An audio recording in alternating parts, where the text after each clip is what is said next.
ये दिया है मुझे एनटीए में, ये और ये। इसके साथ साथ एंजाइटी, ट्रॉमा, डिप्रेशन, नींद पूरी ना होना, स्ट्रेस, सब कुछ दिया है एनटीए में सिवाय सिलेक्शन देने के। तो भाई पता है, मैं भी नीट का पेपर देकर आ रही हूँ एंड शायद अभी रात के 8-9 बज रहे हैं रात के।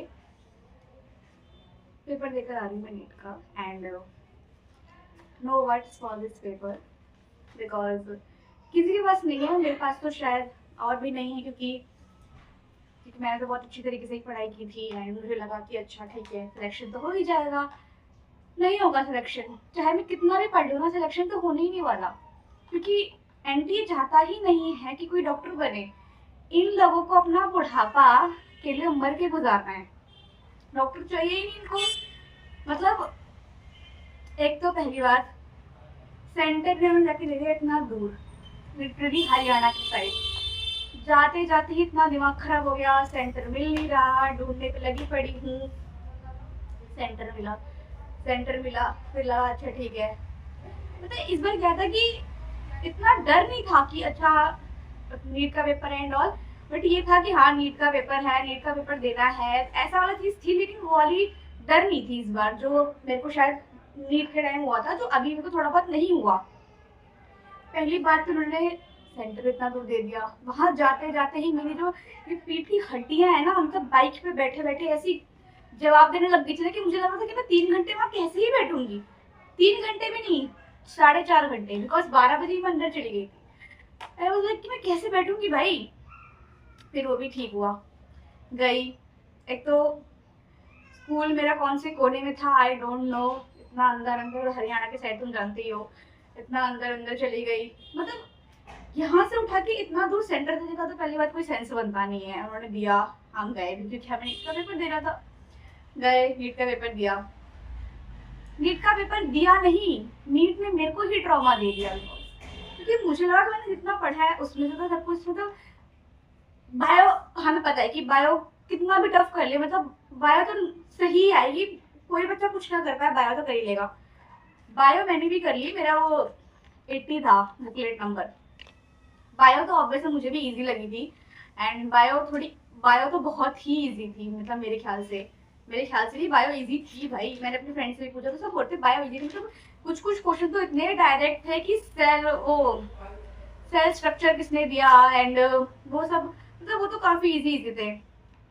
एक दो क्वेश्चन होंगे जो घुमा के होंगे जिसमें मेरे को दिमाग लगाना पड़ा था, वो स्टेटमेंट वाले में कि अच्छा ये सही है गलत है। फिर मैं बायो कर रही थी, क्योंकि सबसे पहले हर नीट का बच्चा बायो ही करता है। मैंने भी बायो करी सबसे पहले। मेरे को लगा पेपर इतना इजी तो नहीं आएगा भाई, इतना इजी तो एनटीए दे ही नहीं सकती भाई, मतलब कैसे दे सकती है। फिर मैं केमिस्ट्री पे गई। केमिस्ट्री की मेरा पहला क्वेश्चन देखते ही आई वाज लाइक व्हाट, मतलब मेरा पहला तो ठीक है, दूसरा क्वेश्चन पता है क्या था कि रेड ब्लड टेस्ट कौन देता है, उसमें वो सिंबल नहीं था, वो कुछ ऐसा था कि थियोनिन यूसिन। मैंने पढ़ा ही नहीं, मैंने सॉल्ट एनालिसिस पढ़ा ही नहीं था, और मेरा वहां पर ऐसा हुआ कि ठीक है ये नहीं आता। फिर केमिस्ट्री में आगे बढ़ती गई। फिजिकल केमिस्ट्री के क्वेश्चन क्या थे भाई, फिजिकल केमिस्ट्री के तो मैंने एक भी क्वेश्चन शायद अटेम्प्ट किए होंगे, मतलब इतने, मतलब कभी देखे ही नहीं फिजिकल केमिस्ट्री के मैंने वो क्वेश्चन। देखो तो ऐसा था ऑर्गेनिक, भाई वो रिएक्शन इतनी बड़ी बड़ी, भाई मैं कैसे निकालू, मेरा भाई मेरा माइंड, मतलब पता है क्या था ऑर्गेनिक। अगर हम एक टाइम को ये कहें ना कि केमिस्ट्री ज्यादा टफ नहीं आई, लेकिन केमिस्ट्री लेंदी थी भाई, ये बात मैंने खुद नोटिस करी थी। तो पता है बायो मैंने कर ली होगी 45-50 मिनट में भाई। फिर उसके बाद 4-10-4-15 हो गए एंड मैं केमिस्ट्री कर रही हूँ। बायो के आधे क्वेश्चन तो छोड़ रखे हैं मैंने, और मैं केमिस्ट्री कर रही हूँ, बिकॉज केमिस्ट्री इतनी लेंथी थी, पता ही नहीं चल रहा कब टाइम आ रहा है, कब कब इतना टाइम चला गया। मैं इतना पैनिक हो गई, फिजिक्स तो पूरी बची है भाई अभी। मैं फिजिक्स पे गई, मुझे लगा भाई कितना ही टफ दे देंगे, क्योंकि मुझे लगा नीट में तो फिजिक्स सही आई थी भाई, फॉर्मूला बेस्ड क्वेश्चन आए थे। मैंने नहीं पढ़ा था उस टाइम, वो बात अलग है, फॉर्मूला बेस्ड क्वेश्चन आए थे। इस बार भी क्या ही दे देंगे, मतलब फिजिक्स में 2-3 क्वेश्चन थे जो मेरे को डायरेक्ट लगे, लेकिन कुछ क्वेश्चन तो ऐसे थे जिनको मैं पढ़ भी नहीं पा रही। मतलब मैं एक लाइन पढ़ रही हूँ ना और दूसरी लाइन पढ़ने जा रही हूँ, तो मैं पहली लाइन में भूल जा रही हूँ कि पहली लाइन में बोला क्या था, दिया क्या था भाई मेरी लाइन में। फिजिक्स तो भाई मैं सच बताऊं, मैंने अटेम्प्ट ही नहीं करी है फिजिक्स में। मैंने कितने क्वेश्चन अटेम्प्ट करोगे? मुश्किल से 10-12 क्वेश्चन अटेम्प्ट करोगे फिजिक्स में। उससे ज्यादा तो मेरे से क्वेश्चन ऐसे हिल भी नहीं रहे थे बिल्कुल भी। ऐसे ड्यूअल नेचर ऑफ पार्टिकल्स के क्वेश्चन नहीं हिल रहे थे मेरे से, मतलब क्या ही क्वेश्चन थे भाई। फिर मुझे लगा मैंने नहीं पढ़ा होगा इसीलिए मेरे को नहीं आता, मुझे लगा मैंने नहीं पढ़ा होगा इसीलिए मुझे नहीं आता। फिर ठीक है, पेपर दे दिया सब कुछ। मतलब पेपर इतना लेंथ था कि मेरे को पेपर के बीच में ऐसे मतलब मैंने पानी भी नहीं पिया, मेरे को लगता है मेरी गला इतना दर्द हो रहा था, मैंने पानी भी नहीं पिया भाई। मैं पेपर करी जा रही फिर एंड तक मैंने बायो भी आज थोड़ी बहुत छोड़ रखी थी क्योंकि मैं उसमें कंफ्यूज थी। लास्ट होते होते जैसे ओए बार से ले रहे थे ना, मैं उसमें ऐसे सर्कल फील कर रही थी कि बस बस हो गया हो गया हो गया।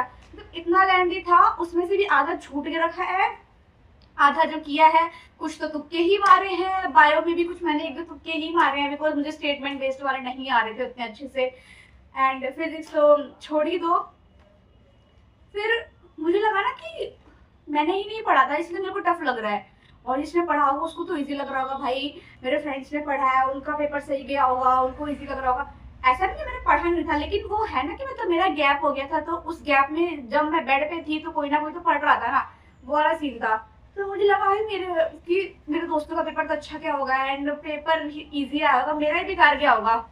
मैं सेंटर से निकली, मैं थोड़ा बहुत सही मतलब मैं ऐसा नहीं कि मैं बहुत डिप्रेस्ड हो गई थी अपने पेपर को लेके ये वो, क्योंकि मुझे पता है जितना मैंने पढ़ा था उतना तो मैं कर कर आई हूँ, जितना नहीं पढ़ा था तो उसको तो कुछ कर सकती ही नहीं हूँ मैं। तो मैं नॉर्मल थी, बाहर आई, पापा खड़े थे, फिर मैंने थोड़ा बहुत शिकंजी वगैरह पिया। इतना दूर रास्ता पड़ा था, उसके बीच में कुछ खाने का भी नहीं था। शिकंजी पिया सेंटर के बाहर ही, उसके बाद गई कॉर्न वगैरह खाया थोड़ा बहुत।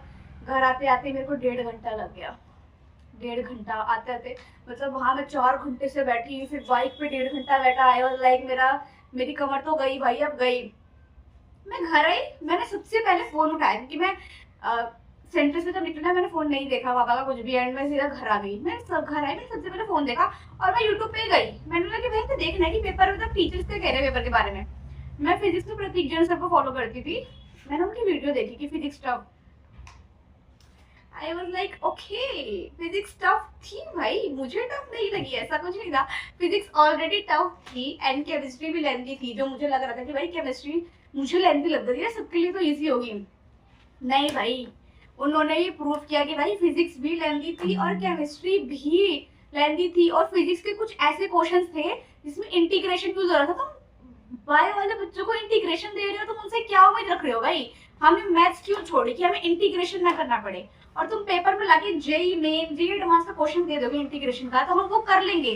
हमें डॉक्टर बनना है भाई, साइंटिस्ट नहीं बनना, क्योंकि हम किसी की बॉडी में अल्फा बीटा गामा ये सब करके मतलब उसका मतलब क्या सेंस बन रहा है मतलब फिजिक्स पेपर में इंटीग्रेशन देने का। और अगर तुम्हें अगर करना है, उन्होंने सर ने एक बहुत अच्छी बात बोली थी कि तुम पेपर टफ बना रहे हो ठीक है, लेकिन तुम पता है क्या कर रहे हो, तुम बच्चों की मेंटल स्टेट के साथ खेल रहे हो। बेसिकली तुम एक साल पेपर इजी बना रहे हो, दूसरे साल तुम टफ बना दे रहे हो, फिर इजी बना रहे हो, फिर टफ बना दे रहे हो। इससे हम कंफर्म ही नहीं पा रहे कि हमें किस लेवल तक पढ़ना चाहिए, क्योंकि नीट में फिजिक्स सही आई तो हमें कितना ही टफ दे देंगे, कितना ही टफ दे देंगे, लेकिन भाई इन्होंने कुछ क्वेश्चन ऐसे दे दिए जो सॉल्व ही नहीं हो सकते हमसे। इंटीग्रेशन तो मैं सपने में भी नहीं लगा सकती भाई, कभी नहीं लगा सकती। केमिस्ट्री में मेरे से फिजिकल एजुकेशन नहीं हुई, फिजिकल एजुकेशन को दिमाग खराब हो गया, फिजिकल केमिस्ट्री नहीं हुई जो मुझे उम्मीद थी कि मुझसे नहीं होगी। बट मुझे लगा थोड़ा बहुत क्वेश्चन तो आएंगे, इससे मैं कर लूंगी, लेकिन कुछ कुछ क्वेश्चन तो ऐसे थे जिसको मैं छू भी नहीं पा रही थी। Concentration, volume and all. भाई मेरा पेपर दे दो, लग रहा है कि पेपर मैंने किया है, लेकिन पेपर मैंने कुछ किया नहीं है पेपर में, मतलब किया है मतलब यार हम बायो के बेसिस पे तो नहीं बोल सकते कि सिलेक्शन हो जाएगा एंड अच्छे नंबर आ जाएंगे। बेसिकली बायो की वजह से ही वो होता है कि नंबर बढ़ते हैं जो भी, लेकिन तुम्हें पता चल गया होगा कि मैं कितनी फ्रस्ट्रेट हो चुकी हूँ नीट से, एंड मेरा डिसलाइक भी पता चल गया होगा कि। तो भाई पता है वहाँ पर कुछ बच्चे ना एक्सपीरियंस के लिए भी आए थे। एक्सपीरियंस लिटरली मतलब मैं तो पेपर दे रही हूँ, तो मैं पेपर देने जा रही हूँ, तुम लोग एक्सपीरियंस के लिए पेपर देने जा रहे हो, मतलब ऐसे बच्चे कहाँ से आते हैं भाई? I don't know, and I don't know कि अब नीट के अलावा क्या होगा, ये पेपर क्या, इस पेपर का क्या होगा, इस पेपर के फील्ड का क्या होगा, आई डोंट नो, मेरे को नहीं पता। बट मैंने एक और फॉर्म भरा था बीएससी नर्सिंग का, जिसका मेरा पेपर है 27 तारीख को, 27 तारीख को, यस। तो अभी 5 दिन बचे हैं, तो मैं शायद उस चीज़ के लिए भी पढ़ूंगी।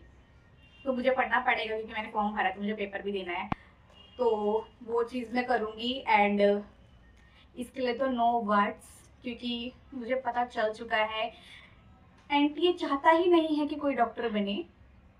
मतलब पता है बेसिकली एनटीए चाहता क्या है कि बच्चे डॉक्टर जो, मतलब डॉक्टर क्या होते हैं वो पेशेंट्स को ठीक करते हैं। एनटीए चाहता है कि तुम ही पेशेंट बनकर आओ, तुम ही पेशेंट बनकर आओ और हम तुम्हें पेशेंट बना के भेजेंगे। हम देखेंगे भाई कि तुम खुद पेशेंट बनते हो तो कैसे रहते हो जो तुम दूसरे पेशेंट को ठीक करने चले हो। सो आई डोंट नो भाई क्या होगा मेरा। एक तो मैं इतनी थक गई हूँ लिटरली, पता है मेरी आंखें इतनी दर्द कर रही है और मेरी आंखों में से पता है आधी पानी निकल रहा था। तो इतनी मतलब मैं सुबह 6 बजे की उठी हूँ, फिर इतना ट्रैवल करना है और मतलब शकल आँख सब कुछ खराब कर दिया आंटी ने 1 महीने एक्सटेंड करके। एंड आई डोंट नो अब आगे का क्या प्लान है क्या नहीं। अभी बस मेरा एम्स बीएससी नर्सिंग का पेपर है, मैं वो दूंगी एंड देन उसके बाद डिसाइड करूंगी कि मुझे ड्रॉप लेना है फुली या पार्शली, सब उसके बाद ही डिसाइड होगा। तो भाई तुम भी बताना कि तुम्हारा पेपर कैसा गया, और अगर कुछ लिखना चाहो उल्टा सीधा तो भी लिख सकते हो, क्योंकि मैं तुम्हारे फेवर में हूँ, क्योंकि मैं भी नीट एस्पिरेंट हूँ ना, मैं भी तुम्हारे फेवर में हूँ। तो तुम लिख देना भाई, वो डिजर्व करते हैं भाई, वो डिजर्व करते हैं, क्योंकि वो हमारे साथ ऐसा कर रहे हैं तो हम क्या बस बोल नहीं सकते, लिख नहीं सकते क्या। तो भाई मैं तो स्पीचलेस हो चुकी हूँ एनटीए को लेके, स्पीचलेस, बिल्कुल स्पीचलेस हो चुकी हूँ मैं एनटीए को लेके। क्योंकि एक तो इतनी मेहनत से पेपर देने जाओ पढ़ो और पेपर क्लियर ही नहीं होता। क्यों नहीं हो रही पढ़ाई, क्यों नहीं हो रहा पेपर क्लियर, क्यों नहीं सुधर रहे तुम एनटीए, क्यों नहीं भाई। मतलब मैं सच्ची बताऊं मेरे पे ऐसे एक्सपेक्टेशन नहीं थी कि मेरे अच्छे नंबर आ जाएंगे एंड ब्ला ब्ला जो भी है, कि मैं बहुत ट्रॉमेटाइज हूँ, लेकिन कम से कम इंसान को ये तो है कि वो पेपर अच्छा आता तो थोड़ा बहुत कर कर भी आता, वो भी नहीं था। सो छोड़ो भाई जो भी है। अब कल से मेरे को एक बीएससी नर्सिंग का भी पढ़ना है, तो देखते हैं अब मैं उसकी भी अपडेट तो दूंगी अगर मैं कैसे पढ़ रही हूँ। जो भी बीएससी नर्सिंग का होगा वो भी बताना मुझे कि तुम भी पढ़ रहे हो कर रहे हो जो भी। तो चलो ठीक है बाय। नीट खत्म, अब तो सुकून की नींद आएगी ना। तो रिजल्ट कैसा भी होगा, नीट तो खत्म हो गया ना, नीट ओवर भाई, NEET over finally, NEET over, sorry re NEET over, finally re NEET over भाई। तो चलो ठीक है भाई बाय। एंड कोई स्ट्रेस मत लो भाई, एनटीए का एक काम है स्ट्रेस देना, और तुम्हारा काम है उसे लात मार के साइड करना, भूल भी कौन रहा है। चलो ठीक है बाय बाय बाय।